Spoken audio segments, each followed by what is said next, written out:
Hello there, and welcome to Murder Most British. I'm Zach. I'm Rachel. Hiya. Hi. Welcome back, guys. Yep, we're just getting over being ill, so... Yeah, if we sound a little bit kind of sniffly and that, or our voices please are a bit... excuse us. We're at the end of a cold. Yeah. Well, at least we have a pretty crazy story coming from Wales to help lift our spirits after being ill. Yeah, this one's going to be a good one. But before we begin, a small request from us. We'd appreciate a follow on Instagram and TikTok at Murder Most British and on Facebook at MMB Podcast.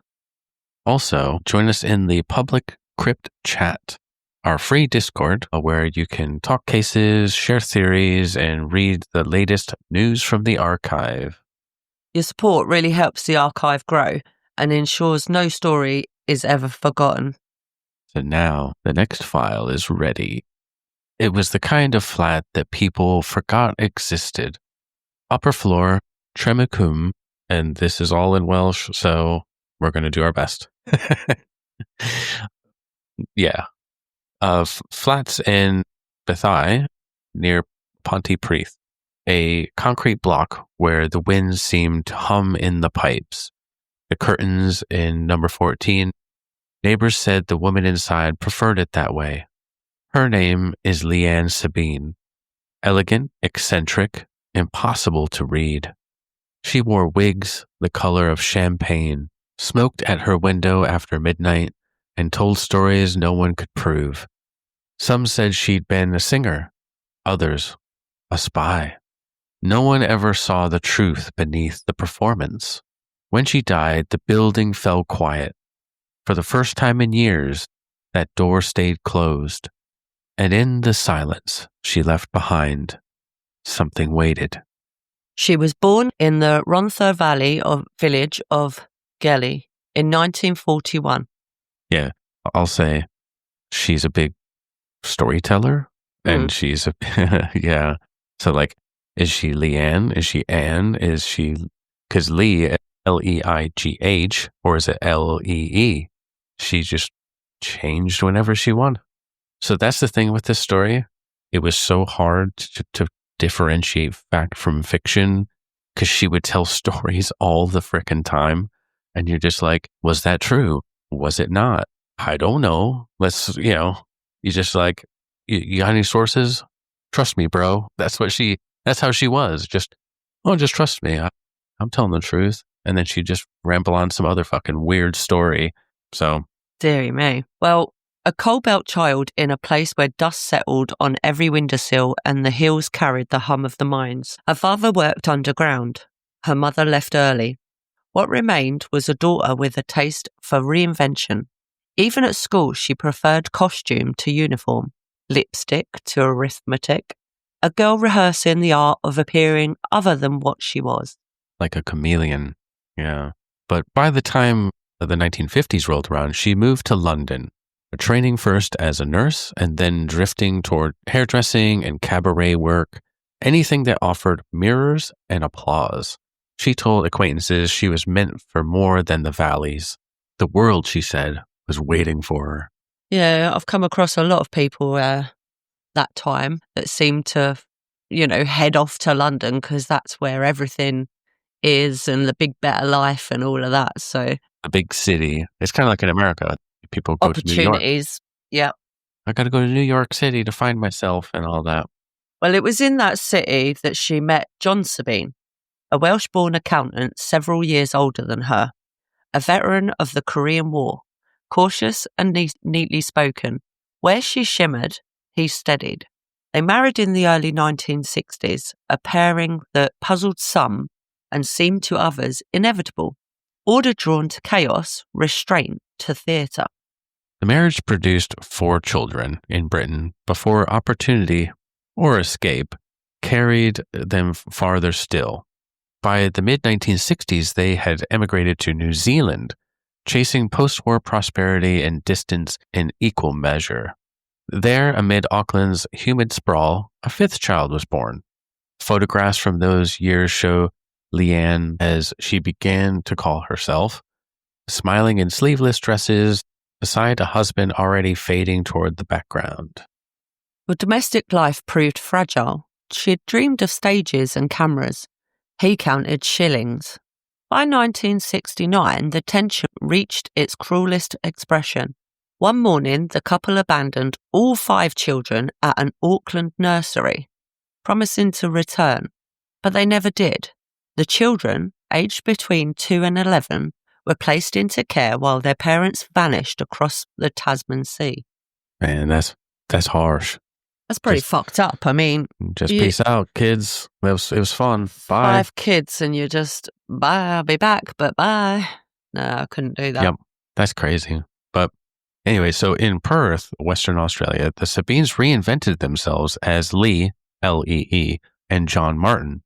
See, it's so hard to she's Leigh, she's Anne, she's Leigh Anne, different Leigh, how you spell it. Well, most of these names, we're talking about the same people. Yeah. So she pursued nightclub work, recorded under false names, and performed torch songs in small bars. Locals remembered the wigs, the manicured poise, the story of the glamorous English singer who had come to start again. Behind the stage persona lay the same pattern: charm first, secrecy after. By the mid-1980s, they were back once more in New Zealand, a brief and disastrous reunion with the children that they had left behind. A New Zealand television crew filmed the confrontation, teenage daughters facing the parents who had vanished 16 years earlier. Within weeks, Leigh and John fled again, this time for good. That's crazy. They were just got confronted. You abandoned us 16 years ago. And they're like, "Ooh, sorry. Well, we got to go again. We got somewhere else to be." Didn't try to repair anything. Didn't try to reconcile. They're just like, peace out. I think it's like the kids would just want a reason as to why. Why did they do it, And obviously, clearly, they didn't give them a reason. They'd just be like, we don't want to deal with this and answer these questions. We're off again. Yeah. It's like they just cramped her style or something. They're like, oh, I can't be dragging these kids around. What it is pure selfishness. They clearly didn't want to stop doing what they wanted to do in order to raise children. And that's just wrong. Well, sometime toward the end of the decade, they returned to Britain with new identities, fewer explanations, and a carefully edited version of their lives. Friends they made later were told she had left a violent husband, or that he had left her, that she had been a singer in Australia, that she had no children at all. Each story fit a different room, a different audience. Carefully curated life. This is what happened, and that's it. It's depending on where they were, the story changed. And who they're talking to. Yeah. By the early 1990s, the Sabines had surfaced in Reading and drifted west to South Wales, where the hills were dark again and the past could be recast as myth. Whatever bound them endured: habit, dependency, or the shared knowledge of what they had done. In public, they appeared polite, even dull. In private, no one knows. Well, they would end their journey in Pontypridd, the valley town where she would spend her last years performing the role she had written for herself. The mysterious neighbor upstairs, elegant, secretive, and untouchable. The next act of their story waited behind that front door. By 1990, the Sabines were living quietly in the Tremorcombe flats, a concrete block above the town's steep streets. Their place was small but obsessively ordered, everything placed just so, the air faintly chemical with lacquer. Leanne worked locally as a hairdresser, trimming and colouring for women who stayed for gossip as much as for the cut. Her voice carried a drifting accent, Welsh vowels braided with Australian and New Zealand inflections. That made everything she said sound like a performance. She claimed to have been a model, a singer, and sometimes both. She hinted at lovers abroad, a fortune made and lost. Clients nodded, amused or uneasy. not knowing which parts were true. Beneath the surface, she was careful. Bills paid, appearances kept, every gesture calibrated for effect. John Sabine kept to quieter habits. Former colleagues would later call him courteous and neat, a man defined by ledgers and predictability. In the building's corridors, he passed neighbours with a polite smile and vanished back inside. Their marriage, seen from the outside, seemed settled if cool. Two lives running parallel, never touching long enough to spark. Well, among neighbors, Leanne was equal parts fascination and wariness. She gave free hair trims, read tarot cards, and offered drinks that ran stronger than tea. Some adored her flamboyance. Others whispered she was as mad as a box of frogs. I like that saying. It's very British. Though they said it fondly. Even those who disliked her agreed on one point. The woman upstairs was never dull. She was just that crazy lady, Always up to something, doing Yeah. something, saying something. Yep. Yep. Well, youths gathered quietly around them. By early 1997, the couple had lived in Pontypridd for nearly a decade. That spring, John Sabine disappeared from sight. Neighbours later remembered seeing him carrying shopping one week and not the next. When asked, Leanne said he had run off with another woman. Her tone calm, even faintly amused. It was an explanation enough. Well, I'd be like, okay. I mean, it happens, so you wouldn't necessarily think it's abnormal that a man's just run off with another woman. Yeah. But for him, I mean, quiet guy. Yeah. Quiet. Seemed like a solid guy. Yeah. But there was no missing person report, no search. She continued to collect his pension, and within a year, his name vanished from the tenancy. The paperwork shrank the household to one. Around the estate, the story fixed itself. He'd left, she moved on, her hair remained immaculate, her laughter was rehearsed. Well, the flat itself became a reflection of its owner, poised, controlled, and slightly unreal. Visitors described a room dressed like a stage set, where the slightest disorder unsettled her. She hosted tea and cards under dim light, poured out stories about glamorous lives far away, then ushered guests to the door with flawless courtesy. No one ever saw behind the polish. Outside Pontypridd carried on with the routines of a valley town. Buses sighing up the hill, rain streaking concrete, the radio murmuring from kitchen windows. Inside Tremacum, time slowed. John Sabine's name slipped from conversation, placed by new tales Leanne invented to fill the silence. Whatever truth she lived with behind the locked door would remain hers alone for nearly 2 decades.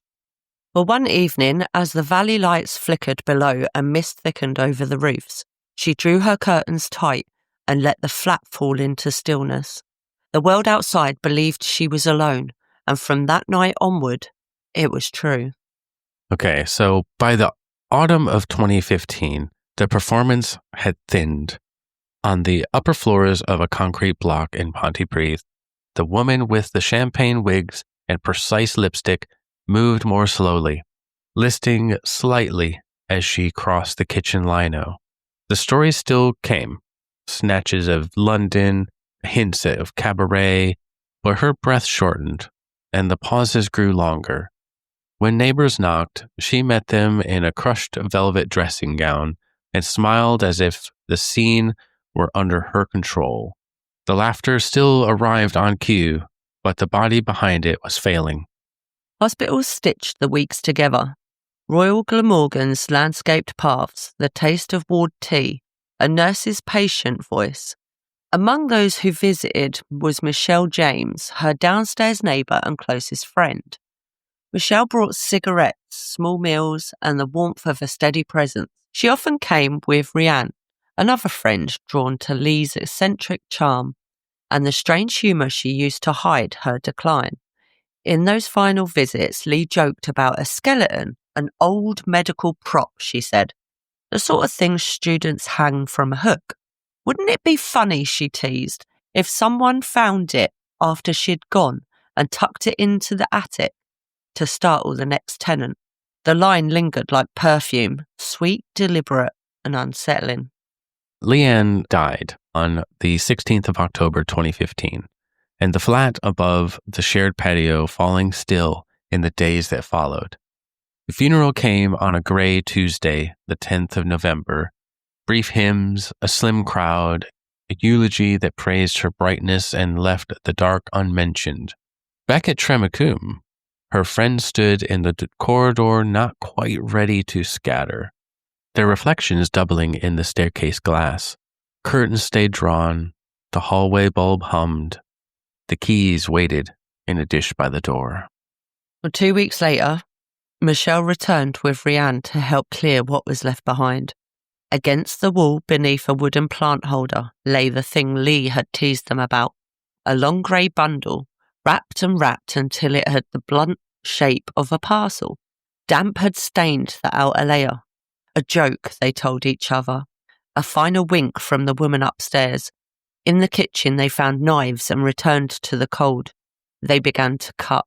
The first came the plastic that clung to the blades and screamed when it tore. Then another layer, and another. The count would later reach 41. Each band pulled tight, edges overlapped with the patience of a craft. The smell rose slowly, faint and sickly at first, the way a sealed room exhales when light touches it. Michelle kept talking to keep the air normal. Rianne said it must be damp. They laughed thinly and cut deeper. Somewhere in the stack, a seam gave way, and air found a path. The scent changed. Sweet rot. Something unmistakably human. Michelle's voice faltered. A curve emerged. Bone-coloured. Not plastic. And the patio seemed to tilt. The knives clattered on stone. Michelle stepped back hard enough to rattle the plant stand.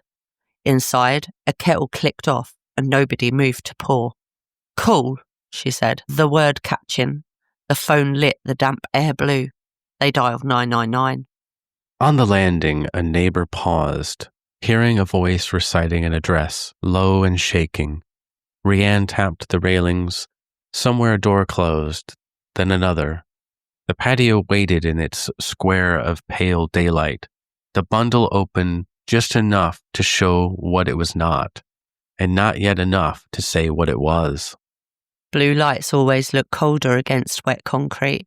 A car eased into the close and stopped where the drain grated the tarmac. Voices, measured, unexcited, asked the same questions twice, then again. Who found it? What did you touch? How far did you cut? Michelle pointed to the long parcel by the wall. The plastic snarled in ribbons at one end. She couldn't bring her eyes to it. The officers didn't hurry. Yeah, what a nasty...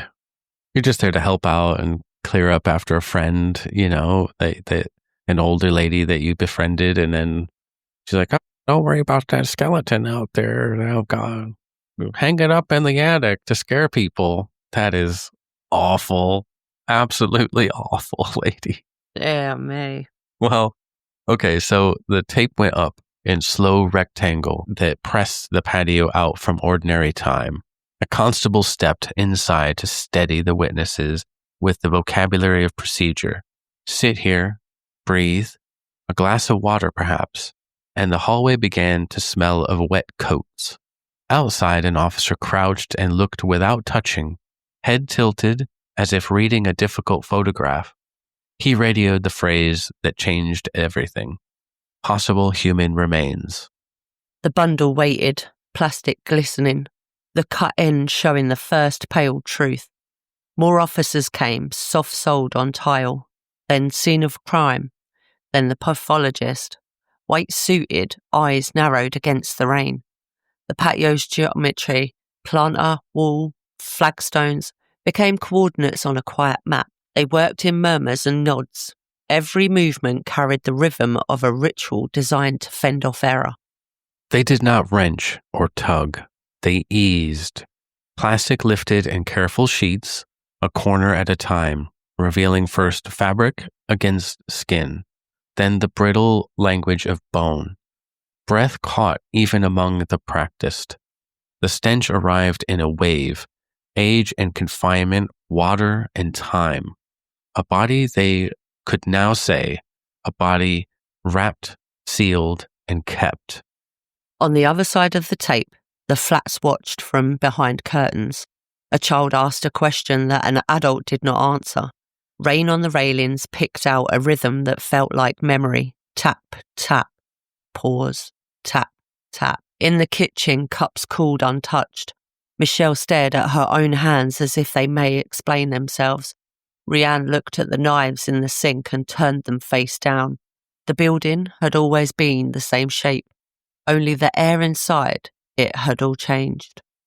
An officer stepped gently through the living room and asked for warm clothes for the women, a detail so ordinary it frayed the unreality. Another began the list of what would happen next without saying more than what was necessary. The recovery, the postmortem, a wait measured in days, not minutes. He did not guess aloud. He did not offer names. He wrote the date, the 24th of November, 2015, in block capitals on a page that would be copied and filed. By dusk, the patio gleamed cleanly under tower lights, the bundle gone and the ground marked in chalk and photographs. Officers folded the tape, box by methodical box, and the blue lights wheeled away into the valley roads. The door closed on the flat, with the empty armchair and the untouched cups and the thin scent of hairspray lingering in the hall. Ooh, what a gruesome find. I'd be like, what the this lady is, I'd be shouting at her, be like. It'd be questioning like, oh my God, like she actually told us about this skeleton and trying to make out like it's a prop, but turns out to be an actual real life skeleton. There's more. Not more bodies, but there's more to the... So let's get back to it. Yeah, let's dive in. So in the mortuary, method took precedent over feeling. A pathologist noted the layers, the preservation, the pajamas still intact. The questions narrowed to two. Who was he, and since when? The only reliable witness was the body itself. The first answer came by discipline, not revelation. Dental records and DNA were compared with what could be learned about the woman who had just died upstairs. Her names, her addresses, and the husband no one had seen for years. When a relative of John Sabine, his son from an earlier marriage, provided a DNA sample, the result came back conclusive. The remains belonged to John Sabine, last seen in 1997. A name pulled from the archives of a town's weak memory, now confirmed in the clarity of a lab report.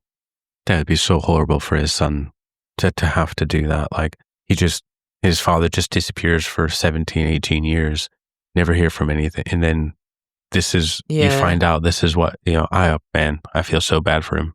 Yeah, that would be horrendous. It's like, we need your DNA because we need to make sure that we know this is who, that's horrible. But with that name, time thickened. Detectives traced the thread back to 1997 and began fixing its anchors. The couple had signed a joint tenancy in Bethai that year. Within 12 months, his name was gone. After that, the record went silent. Payroll, medical files, they all stopped. He had vanished on paper long before anyone dared to say it out loud. There was no record of a missing person report, no file, no search. Whatever rumours had floated at the time, that he had run off, found someone new, simply grown tired of it all, had kept the shutters closed. So the cold case team did what procedures allows. They turned to the living. Neighbours spoke of the woman upstairs, always immaculate, always in control, and a husband who had simply receded from view before the millennium. Friends recalled her explanation that he had left her, said was with such assurance that no one ever questioned it. It is plausible, though, because they had moved to New Zealand, Australia. He could have just disappeared with no like paper trail in Wales or the United Kingdom. Yeah. He must have just went back to New Zealand or Australia. And I mean, also, how many times do we take people's words, if we've had friends, and they've kind of broke up or whatever, you just take it on face value. You don't think that there's anything sinister that's happened. Yeah. And especially with their track record of moving to different countries. Exactly. Then you're just like, oh, well, I guess he left. Oh, okay. And it's not really nothing to do with you, really. You're like, oh, well, I feel bad for you, ma'am. Like, if there was nothing suspicious up until, she said, oh, he's run off with another woman, you wouldn't suspect anything different to what she's saying. So, yeah. Because she could have also been like, well, they ran back off to Australia. Yeah. Okay. Well, you're not exactly going to go and investigate, are you? And double check that she's telling the truth. Yeah. Well, then a single recollection changed the tone. A local hairdresser remembered a conversation just months before the woman's death. She had leaned close to the mirror and said, quote, "People are going to talk about me after I'm gone. I could be famous." Why, the hairdresser had asked. Because of the body in the bag. At the time, it sounded like theater, the sort of flourish that followed her everywhere. On tape, it became something else entirely. A confession rehearsed too well. The quote was written down and underlined twice. That's crazy. I'd be like, what body in a bag? Mm-hmm. What kind of body? A dog body? A human body? What? I wouldn't have just been like, yeah, okay. Yeah. Well, back in the mortuary, the bones had told their own account. The post-mortem revealed multiple fractures to the skull. Not one clean strike, but a cluster of blows, curving together in a pattern that hinted at shape. The forensic pathologist noted the remarkable preservation created by the layers of plastic and tape, a kind of unintentional embalming that had kept the evidence almost intact after 18 years. There was no cause for speculation. Blunt force trauma, sustained while the victim was still alive. Which is crazy. She, just like I said, unintentional, preserved him. Yeah. And then they could get all this information, which is great for like his son and the That'd be family. from the layers and many, many layers of the plastic and that. So they could know exactly what happened to him, and they can definitively tell the family, hey, this is what really happened. I do find it, forensic is amazing on what a body can tell you, whether you sustained injuries while you was alive or whether you was like past, already. It's pretty amazing that they can figure stuff like that out. Well, the next step was to walk through her rooms. Scene of crime officers. Well, they cataloged everything. Trinket boxes, framed photographs, ornaments heavy enough to matter. Friends were questioned about what she kept and where. That's how a small memory, a stone frog once kept by the bed, moved from gossip to evidence. At first, it was mentioned with a laugh. Then, when the fractures were shown, the laughter stopped. Piece by piece, a domestic life turned into an inventory. The incident room had an outline: a husband missing since 1997, a wife dead in 2015, a body found meters from her front door. The senior investigating officer, DCI Gareth Morgan, knew what that meant. The only suspect was already gone. Still, the case would need a conclusion it could defend. Yeah, they have to do it right and get the full explanation. Definitely, still need to investigate. Yeah, still need to have all the ducks in a row to say this is what happened to this person. And yeah, for obviously his family as well. They need to know what happened and who did it, basically. Yeah. Well, the evidence closed the circle rather than widening it. DNA had identified him. The timeline fixed the year. Testimony described a practiced lie. What remained was to establish means and motive precisely enough for a coroner who would never see a living defendant. The packaging was documented layer by layer. The wrapping's airtight seal explained the strange preservation that had made the postmortem possible. Even the blood chemistry was legible, alcohol present, but below the drink drive limit. So, a couple of beers, probably a couple beers after work, that type of thing. Yeah. And then a forensic footnote to a life's final hour. The weapon, when it emerged, did so by matchwork. Detectives retrieved the heavy stone frog ornament remembered from her bedside and handed it to the pathologist. Its curved eye and hind leg aligned perfectly with the fracture pattern. In an investigation without a trial, such geometry matters. Shape against shape, bone against stone. The coroner would later describe the cause of death as consistent with that frog, and the phrase would stand as the closest thing to a verdict. As the evidence settled, rumor hardened into record. Friends who had once dismissed her eccentric boasts began to revisit them. The body in the bag story, the jokes about a skeleton in the attic, the ornament by the bed. What had sounded like theater turned, in retrospect, into testimony. The past had spoken, just a little too late. By May 2016, the case reached its final stage. Aberdare Coroner's Court Detective Chief Inspector Gareth Morgan stood before the coroner and outlined what could be proven. The body was that of John Sabine. There was no indication anyone else had known of his death. The concealment had been deliberate. The cause of death by blunt force trauma. The coroner, Andrew Barclay, ruled it an unlawful killing, adding that the full truth had died with the woman who caused it. There would be no trial, no witness box, no cross-examination. The suspect lay in the same cemetery she had once chosen for herself. What remained was the stillness that follows exposure, when a secret finally meets daylight. In Pontypridd, people spoke her name softly, half in disbelief. For 18 years, she had waved from her balcony, read tarot, poured drinks, and all the while lived above a grave she made for her husband. When police closed the file, it sounded final. A drawer sliding shut, paper against paper, but the feeling it left behind wasn't closure. It was the hollow awe of a story that had been hiding in plain sight. The woman with the champagne wigs had fooled them all, even the ones who thought they saw through her. Well, the aftermath unfolded as procedure demands. Notifications were made. Relatives, including John Sabine's son, spoke publicly of their shock at learning after decades of silence what had really happened to his father. Reporters filed their pieces. The South Wales Police statement conveyed finality, not satisfaction.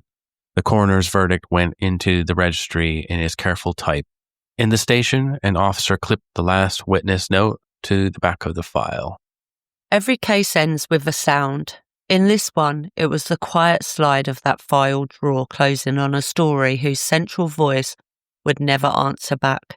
Outside, the valley returned to its ordinary noises. Wind through the close, buses on the hill, and the block at Tremucum stood unchanged, except for what its neighbours now knew about the silence between its walls. So now we're going to go back. So we know everything that's happened, but this is sort of like what investigators, they had pieced together. The most credible reconstruction of what happened inside the flat in 97, drawn from all the forensic records, witness statements, and the evidence that Leigh Sabine had left behind. The spring of 97 settled cold over Bethai. On the upper floors of Tremucum, the Sabine's flat looked no different from the rest. Floral curtains drawn, the faint scent of hairspray always hanging in the air. Neighbours remembered polite nods in the corridor, the husband sometimes carrying groceries, and the wife bright-voiced and watchful. Then, one week, only she was seen. Police would later describe the marriage as brittle long before it broke. John Sabine, 67, still kept his ledgers and his routines. Leigh, who by then called herself Leigh, like L-E-E. See, she's just a sneaky one, man. She preferred performance and company. She drank, talked fast, filled every quiet with invention. In that narrow flat, patience thinned, tension built. and one ordinary evening tipped into violence. Detectives raiding the traces years later concluded it was likely the result of a domestic argument, not premeditation, but anger finding its mark. Well, the room itself could never be recovered. No carpet fibres, no blood traces, no wall testimony. The years had scoured it clean. Yet one object survived in recollection, a heavy stone frog ornament, part of her bedside decor. Its curved eye and hind leg distinct enough to leave geometry in the bone. The rest is reconstruction, a raised voice, a strike, and the long hush that follows impact. Well, when the noise stopped, she was alone with what she had done.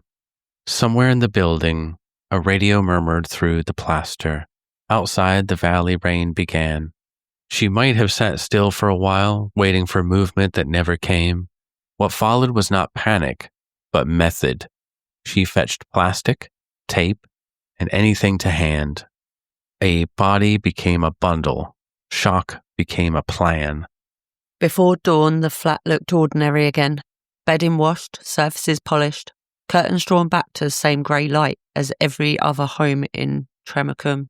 When she stepped out for milk, her makeup was perfect. By week's end, she had written her first new story, that John had left her for another woman, gone without a word. It was neat, repeatable, and for years unchallenged. So if the killing was sudden, the concealment was patient. She wrapped him again and again.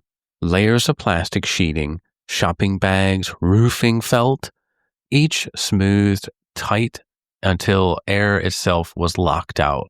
A strange perfection that preserved what it sought to erase. Where she kept him in those first months remains uncertain. Police found no cavity, no stain, no mark of storage.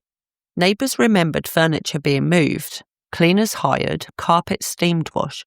Over the years, she may have shifted the parcel, attic to shed, shed to flat, always within reach but out of sight. But her final months, she spoke of a skeleton to be kept in the loft, a joke that sounded harmless until it wasn't. Every detail fits within the small geography of that home. On paper, her life compressed neatly into one. So like we said, within a year, John's name had vanished from the tenancy. His pension still arrived, folded into her accounts, and never questioned. Bureaucracy, blind and tidy, sealed the absence in official ink. They just like, yeah, okay. He's got, you want how, like, she's still getting his pension. It's like how, it's just an oversight from the government. Yeah. You know, there's no connections with them seeing that, you know, his pension's still being drawn. So they can't connect that, hang on a minute. So, yeah. Just accepted that he's left and run off. Well, outwardly, she thrived. Her hair remained immaculate. Her laughter came on cue.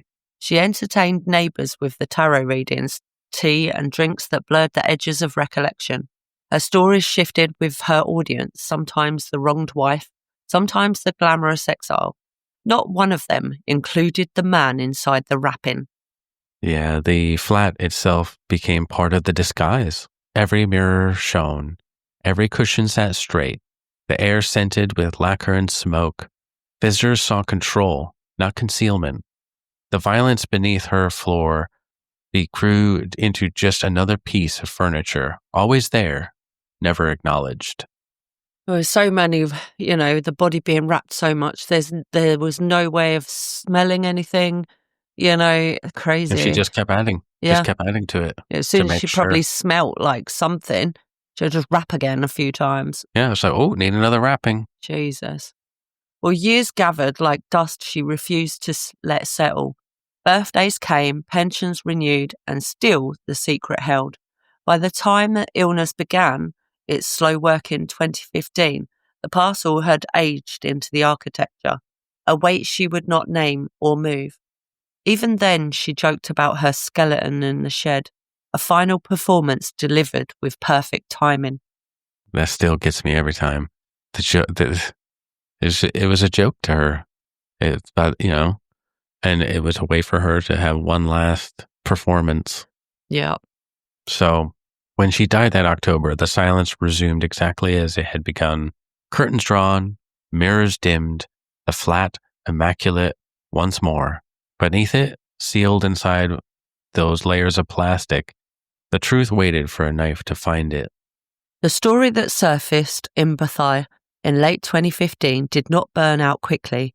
It lingered, first as rumour, then as the slow digestion of fact.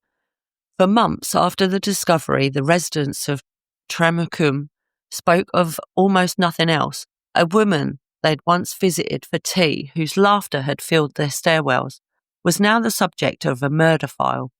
Even those who disliked her found themselves repeating the same disbelief. How could it have been here, this long, this close? Yeah, what's this big wrapping out back in your shed? You just never know. But the reporters came and went, collecting quotes that drifted between affection and unease. She was glamorous, a bit mad, but never cruel, said one. Another admitted she'd always seemed dangerous somehow. The photographs in the papers, a smiling blonde in heavy eyeliner posing in a garden, only sharpened the contrast. The woman they had known had not lived secretly in the woods or in the shadows. She had lived in full view, surrounded by mirrors and ordinary neighbors. The police worked through their final formalities. The coroner's verdict, unlawful killing, gave the town a sentence but no closure. DCI Gareth Morgan described the case as deeply sad rather than sensational, a judgment that felt both precise and merciful. The file closed neatly, but the moral arithmetic stayed open. For those who had known her best, the aftermath was quieter and stranger. Michelle James, the neighbor who had unwrapped the bundle, later spoke of nightmares and panic. Her life split by what she had seen, and never fully recovered from the shock. Across the world, the past stirred again. In New Zealand, the 5 abandoned children, now adults with families of their own, were forced to revisit their history under headlines naming their parents as killer and victim. One daughter said she felt no anger, only relief to know, at last, what became of them. What had once been a private mystery became a public autopsy. A family's grief turned into spectacle. In Bethai, time did what it always does. The patio was cleaned. The flat was relet. I wouldn't want to go live there. The yellow police tape replaced by laundry lines and potted plants. People still mention her name, but rarely, and never for long. The case left no monument, only a lingering lesson about proximity, about how an ordinary secret can look when it's dressed in routine. What remains is a paradox. Leigh and Sabine lived her life as invention. Names changed, stories rewritten, truths buried beneath performance. In death, that invention collapsed, and what she had hidden became the only truth to tell. Well, that was the story of Leigh Sabine, a woman who lived above her own secret for 18 years and fooled everyone who thought they knew her. Crazy. Absolutely madness. What a crazy story. I first come across it, I was like, no way. Did nobody said anything? No suspicion, no. 18 years. But then obviously, like we said, she wrapped it so much that there would be no smells or anything. So it's just absolutely crazy. 18 years of it was right there. Yeah. It was right there. And she had the last laugh, the last performance, and it's just sick. Ugh. I mean, the case was a strange one. Yeah. That was very, very strange. So yeah, if you liked that story and what we do here, please give us a like, comment, give us a 5-star rating, join us on our public Discord. All the interaction and stuff is great for the algorithm, boost us up. Yeah, it definitely helps everyone else to help find us and hear our stories of the true crimes that we cover. You can find us at Murder Most British on Instagram and TikTok, and MMB Podcast on Facebook. So we have a link tree for everywhere you can follow us down below. So until next week, stay safe and stay curious. Bye guys, take care. Bye-bye.